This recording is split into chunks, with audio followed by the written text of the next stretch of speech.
Entusiastas da ciência livre e sem filtro, meu nome é Lúcio e você está no canal Make Science PR. E no Desmaquiando a Ciência de hoje, eu vou falar um pouquinho para vocês o que é tafonomia. Enquanto eu passo esse esmalte da Risqué Coca-Cola Fórmula Secreta. Ele é uma cor bem bonita, é um preto avermelhado, assim, e eu pretendo estar com este esmalte na minha defesa. Vamos ver se ele vai ficar e colaborar e ficar bonitão para mim arrasar lá. Mas sem mais delongas, né?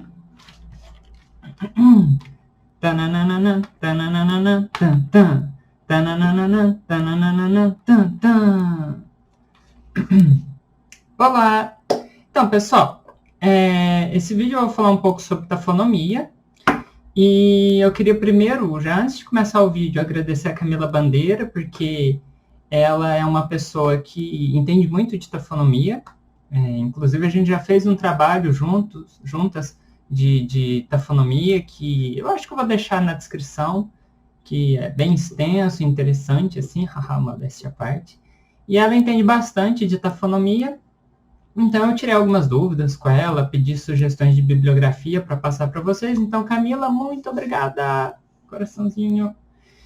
Então, vamos lá, enquanto eu passo o esmalte aqui, né? Bom, tafonomia seria a ciência que vai estudar a transição, né, a mudança, vamos dizer assim, de um organismo da biosfera para a litosfera e tentar entender todos os processos que estão diretamente e indiretamente relacionados com essa mudança, né? com essa realocação, vamos dizer assim. E aí, isso também vai fazer, consequentemente, vai fazer parte da tafonomia, tentar entender como esses processos afetam e criam vieses preservacionais no nosso registro fossilífero. Então, essa definição que eu estou falando, ela é mais ou menos uma mistura de dois conjuntos, né, de pesquisadores, mas principalmente as contribuições do Efremov e da Benhesmeyer, que é uma das mulheres mais fodas que existem, assim, é incrível o que ela já publicou na vida e o que ela continua fazendo mesmo já velhinha. Então, vou deixar as bibliografias deles, né?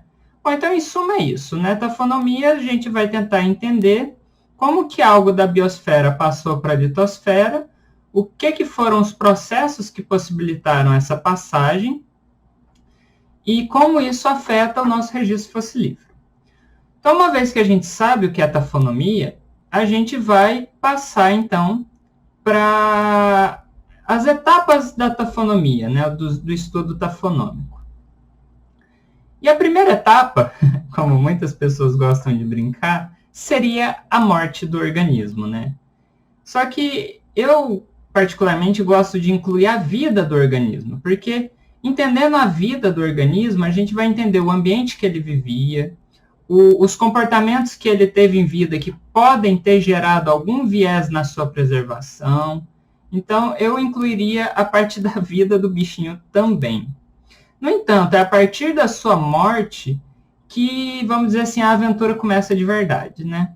Porque uma vez que o organismo morre, ou, por exemplo, deixa uma parte do seu corpo para trás, uma planta que solta uma folha, um dente que cai da boca do jacaré, isso tudo conta, assim, não necessariamente é uma morte, mas é uma desmembração, uma desvinculação do organismo como um todo, né?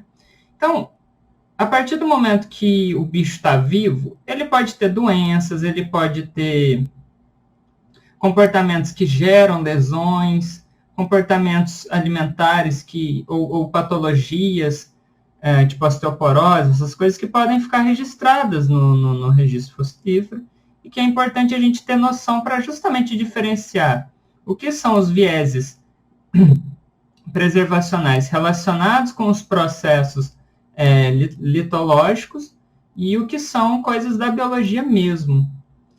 E aí, uma vez que o bicho morre, ele vai estar à disposição para o processo que a gente chama de decomposição. A decomposição é uma forma muito eficiente que existe no nosso planeta de reciclagem, vamos dizer assim, né? A partir da decomposição, os minerais, os elementos químicos, mas principalmente carbono, nitrogênio, as bases nitrogenadas, etc., elas vão ser lentamente, em etapas distintas, reabsorvidas pelo planeta, né, pelos organismos que ainda estão vivos. Como, por exemplo, por meio da atuação de fungos, de bactérias e tudo mais, e aí isso vai voltar para o ciclo natural do planeta. E aí o que acontece? O natural das coisas vivas é desaparecerem, ou seja, serem 100% recicladas. Só que o que acontece? A fossilização ela é um processo que vai impedir parcialmente, ou pelo menos possibilitar que o vestígio, uma réplica do que foi decomposto, fique preservado no registro litológico. Então, a fossilização é um processo que vai salvaguardar alguma informação desse processo de decomposição. Mesmo que não tenha já mais, mesmo que a decomposição tenha sido 100% eficiente e não tenha mais nenhuma matéria orgânica ali preservada, pelo menos a fossilização vai nos dizer que algo foi decomposto ali. E aí a gente vai ter essa informação. E aí quando a gente está em decomposição, né, a gente está perdendo nossos tecidos moles num primeiro momento, a gente vai ser desarticulado naturalmente pela própria decomposição das nossas musculaturas, dos nossos tendões, mas a gente também pode ser alvo de carniceiros, e aí isso tudo seria a necrólise, né? Toda a etapa relacionada ao apodrecimento e decomposição da matéria orgânica que a gente está interessada em entender. E aí, uma vez que a decomposição termina, a gente vai para uma etapa que é o de transporte dessa matéria orgânica em decomposição, né, que seria a bioestratinomia. E esse transporte ele se encerra no momento em que o material é soterrado. E aí, do jeito que eu estou falando, parece que é uma escadinha linear de eventos, que um vai sucedendo o outro, e aí, a gente tem um fóssil. E não é bem assim. O que acontece?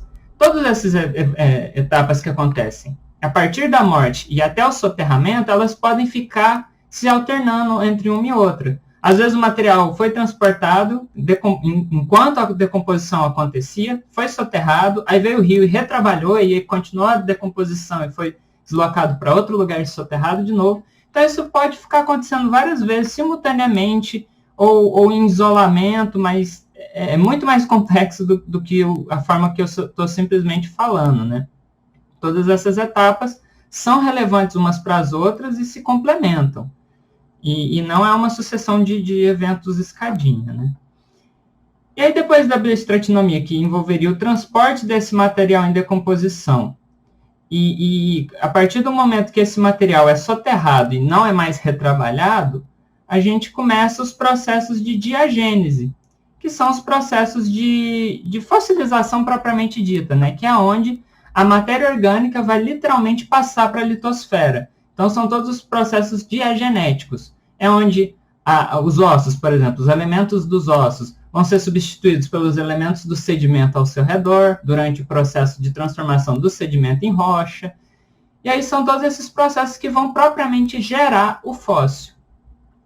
Então, a tafonomia, ela vai se preocupar em entender cada uma dessas etapas e como cada uma dessas etapas afeta a qualidade do nosso registro. Então, por exemplo, se eu tenho um fóssil de uma perna inteira, só a perna está bem preservada, semi-articulada e tal, para mim entender isso, eu tenho que ir a todas essas etapas, para mim entender o porquê que tem só uma perna ali preservada. E aí isso fica, então, a cabo da tafonomia. Então, a tafonomia é isso, basicamente, né? Vai ser o estudo de como um fóssil se forma, em suma, né? E aí, o estudo de todas essas etapas. Então, se eu tenho a bendita perna que eu estava comentando, para me entender essa perna, eu preciso primeiro saber o bicho que é dono dessa perna, qual espécie esse espécime pertencia, se essa perna em vida, o bicho tinha alguma doença que pode ter deixado alguma informação ali, qual ambiente que ele vivia, para saber quais as forças que poderiam ter atuado durante a decomposição e a bioestratinomia. Baseado nas informações do fóssil, a gente vai entender como foi, e da rocha que contém o fóssil, a gente vai entender como foi a diagênese desse material, e aí, por fim, a gente vai estar ali estudando o nosso fóssil e entendendo completamente, né, dentro das nossas limitações, qual foi a história dele. E aí, a tafonomia, ela se vale muito, como qualquer ciência que estuda o passado, ela também se vale muito do presente. Por meio dos processos que a gente vê no presente e das marcas características que esses processos são capazes de deixar, a gente é capaz de vislumbrar e projetar para o passado causas iguais ou parecidas. E aí entra, por exemplo, a Berrensmeyer, com estudos que ela fez com os grandes mamíferos da África, que possibilitou uma padronização dos estudos acerca das marcas de dessecação dos fósseis, ou seja, enquanto o material está sendo decomposto, ele está exposto ao ar, ao sol, e aí isso vai criando marcas de ressecação nesse material. E essas marcas, elas indicam quanto tempo, a partir do momento que você tem essa padronização que ela fez, a gente consegue, inclusive, vislumbrar quanto tempo esse material ficou exposto, quanto ele foi transportado, qual era mais ou menos o clima da região. Então, a tafonomia, ela é necessariamente a base de qualquer estudo paleontológico. Então, se você pensa em ser paleontólogo ou paleontóloga, você tem que ter uma noção, eu não diria nem básica, mas uma noção boa de tafonomia para os seus próprios trabalhos. Mesmo que você não se torne uma tafônoma ou um tafônomo, mas você tem que ter noção daquilo que você está estudando, se aquilo é causado por quais processos tafonômicos, ou se é, inclusive, uma característica do próprio animal. Você tem que ser capaz de diferenciar uma coisa da outra para, inclusive, não cometer equívocos. Então, assim, aqui no Brasil a gente tem grandes nomes, né? Como o Vladimir Távora, como o Hermínio da UERJ, e essas pessoas, elas vêm desenvolvendo trabalhos aqui no Brasil tão bons quanto qualquer trabalho que está sendo feito do lado de fora aí do nosso país. E isso é interessante, então eu vou deixar na descrição desse vídeo algumas bibliografias básicas, algumas bibliografias de autores brasileiros, e o nosso artigo meu com a Camila e demais colaboradores. E eu acho que é isso. Espero que tenha ficado claro para vocês o que é tafonomia, que eu não tenho me enrolado muito. Com relação ao esmalte, ficou maravilhoso. Eu pus 2 mãos porque eu quero deixar ele bem forte já para a defesa. Depois eu limpo essas rebarbinhas. Não sei se tá dando para ver, mas eu amei. Então, ó, risquei Coca-Cola, a fórmula secreta tá de parabéns. Eu amei. E então acho que é isso. Muito obrigada a todos e todas que gostam do meu trabalho, acompanham o meu canal, deixam um like, comentário e compartilha. E principalmente a vocês que são minhas madrinhas e padrinhos e que tanto me ajudam financeiramente na manutenção desse canal. Se eu consigo continuar aqui trazendo conteúdo, é graças ao apoio de vocês. E se você tem condições financeiras e gosta do meu trabalho, por favor, considere se tornar um apoiador também. Certinho, gente? Então, um grande beijo. Tchau, tchau!